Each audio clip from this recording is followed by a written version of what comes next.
Number one, when you feel stuck, remember what God has done before. When you feel stuck, remember what God has done before. Habakkuk, he feels stuck. So what does he do? He takes a dose of his own medicine and he looks back and he remembers what God has done. And what he's about to do is he's actually going to look back onto a story, a roughly 40-year story that would have been passed down generation after generation after generation.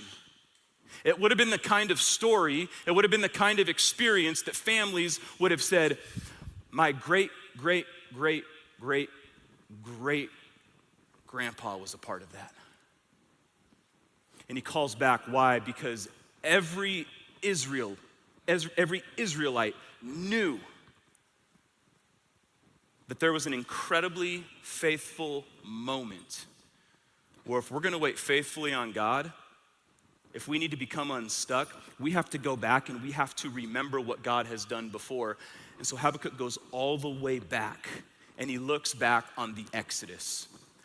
He looks back on the Exodus, this wilderness journey that the Israelites would experience as they escaped the oppression and the slavery of the Egyptians, and they would find themselves running from them, that God would deliver them, and they would find themselves wandering in a wilderness, and that journey would be proof that God's power and his faithfulness is real.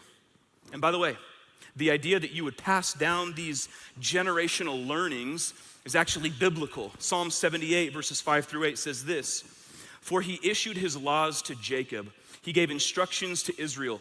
He commanded our ancestors to teach them to their children, so the next generation might know them, even the children not yet born. And they will in turn teach their own children." So each generation should set its hope anew on God, not forgetting his glorious miracles and obeying his commands.